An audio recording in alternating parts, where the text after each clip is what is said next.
মাঝে মধ্যে না খুব রাগ হয় বলতে, মানে বলে পাঠায় একটা, আনতে নিয়ে আসে এত কিছু। তো সাদালার বাবার প্রতি যে এত রাগ হয়েছিল, তো বলল যে একটা তরমুজ আনতে যাবে। তারপরে দেখুন সে কত বাজার করে নিয়ে আসছে, ফ্রিজ একদমই ফুল। এত কিছু কোথায় রাখবো আমি বুঝতেই পারতেছি না। সে হচ্ছে অনেক সবজি, তারপরে হচ্ছে ফল, তারপরে মাংস নিয়ে আসছে। মাংসটা তাও দেখা যাচ্ছে যে ডিপে রাখা যাবে, বাকি জিনিসগুলো যে কোথায় রাখবো। তো আমার অনেক মেজাজ গরম হয়েছিল যে এত কিছু কে নিয়ে আসতে বলছে, আর এত বড় বড় মুরগির সাইজ, এগুলি কে কাটবে। পরে বলতেছিল যে দাও আমি তোমাকে কেটে দিই, কারণ এত বড় সাইজ আমার পক্ষে কাটা কোনোভাবেই সম্ভব না। এক একটা মুরগির রানই ছিল 1 কেজির উপরে করে, আর এগুলি কোপ দিতে আমার ভয় লাগে।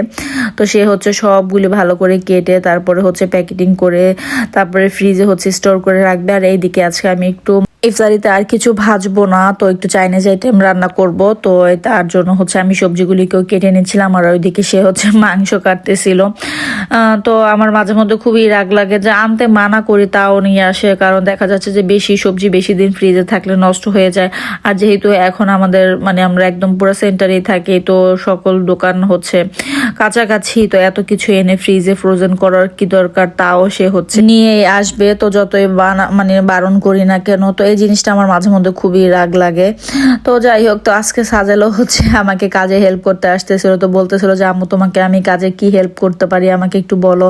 তো এক এক কিছু হচ্ছে ও আমাকে এগিয়ে দিচ্ছিল, তো সাথে দাঁড়িয়েছিল। তো বলতেছিল যে কিছু একটা দাও। তো বড় হচ্ছে ওকে আমি একটু ডিম গোলাতে দিলাম, একটু কর্নফ্লাওয়ার গোলাতে দিলাম। তো খুবই খুশি ছিল তা আমাকে হেল্প করতে পেরে। তো যেদিন মানে পেঁয়াজ টিয়াজ ভাজা টাজা করি, তো ওই দিন তো আর কিছু করার মতো থাকে না। তো আজকে বলতেছিল যে দাও আমি তোমাকে একটু হেল্প করি সাথে। মানে যেহেতু আজকে ওর বাবার মানে ওই দিন থেকে হচ্ছে ওর বাবার বন্ধ শুরু হয়েছে, তো মোটামুটি ভাবে আমাদের সবারই এখন বন্ধ চলতেছে 10 রোজা পর্যন্ত। আমার সাজেলের বন্ধ, আজানের কিন্ডার গার্ডেনটাও বন্ধ আছে, সাজেলের বাবার 13 রোজা পর্যন্ত বন্ধ।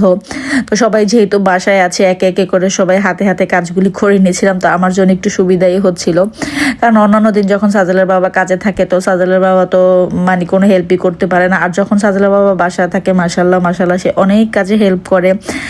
তো এদিকে দেখেন, তা আমার বড় ছেলে আমার সাথে যতক্ষণ আমি রান্না করেছি আজকে ততক্ষণ হচ্ছে আমার সাথে দাঁড়িয়েছিল। তো সাজেলের বাবা মাংসগুলিকে কেটে প্যাকেটিং করে ফ্রিজে রেখে দেন হচ্ছে সে আবার আজানের কাছে চলে গিয়েছে। তো পরে দেখা যাবে যে লাস্টে আবার সে এসে হচ্ছে বলতেছিল যে আমি একটু ফল কাটি। তো এরকমই। তো যেহেতু আজকে আমরা সবাই আলহামদুলিল্লাহ একসাথে ফার্স্ট টাইম হচ্ছে মানে জার্মানিতে আমরা ইফতারি করব, তাই এক্সাইটেড ছিলাম সবাই একটু বেশি। তো হাতে হাতে সবাই কাজ করতেছিলাম। তো যেহেতু ফ্রাইড রাইস চাইনিজ আইটেম রান্না করতে একদমই কম টাইম লাগে, তো আমি একদম 5টার পরে হচ্ছে বসিয়েছি। দেখা যাচ্ছে যে আধা ঘন্টা 40 মিনিটের মধ্যে হয়ে গিয়েছে। আর ওইদিকে যেহেতু চিকেনটা আগে ম্যারিনেট করা ছিল ফ্রিজে, তো ওইটাও ম্যারিনেট করা লাগেনি। তো আমি নর্মালে রেখে বের করে রেখে দিয়েছিলাম, ওইটাকে পরে জাস্ট হচ্ছে ভেজে নিব। তো সাজেল হচ্ছে এক একটা জিনিস আমাকে আগে দিচ্ছিল আর জিজ্ঞাসা করতেছিল এটা দিয়ে তুমি কি করো, এটা দিয়ে তুমি কি করো। তো সে আমি বলতেছিলাম তো চলে যাও চলে যাও না, সে একদম পুরো আমার ঘাড়ের উপরে দাঁড়িয়ে থাকবে এরকম একটা অবস্থা। তো লাস্টে আমি হচ্ছে চিকেনগুলিকেও ভেজে নিব। তো এই চিকেনগুলি একটু বড় সাইজ হওয়াতে না অনেক টাইম লেগেছে ভাজার জন্য। তো এই তো আমি চিকেনগুলি দিয়ে দিয়েছি, আর সাজালের ভাবে এদিকে চলে আসছে সালাদ কাটার জন্য। দেন হচ্ছে সে বললো যা দাও ফল কেটে দেয়, সে হচ্ছে সালাদও কেটেছে তারপরে ফলও কেটেছে। তো আলহামদুলিল্লাহ, তো ওই দিনের ইফতারিটা আমাদের অনেক ভালো কেটেছে। যাই হোক, আজকে ছোট একটা ভিডিও, আশা করি আপনাদের ভালো লাগবে। যদি ভালো লেগে থাকে তাহলে অবশ্যই একটি লাইক দিবেন, আর ভিডিও সম্পর্কে কোনো মন্তব্য থাকলে অবশ্যই আমাকে কমেন্ট করে জানাতে পারেন। ফেসবুক থেকে দেখে থাকলে অবশ্যই ফেসবুক পেজটিকে ফলো করে দিবেন, আর ইউটিউব থেকে দেখে থাকলে অবশ্যই ইউটিউব চ্যানেলটিকে সাবস্ক্রাইব করে দিতে পারেন। ভিডিওটি দেখতে দেখতে যদি ভালো লেগে যায় প্লিজ প্লিজ ভিডিওটিকে শেয়ার করে দিতে পারেন যাতে অন্যান্য মানুষও দেখতে পারে।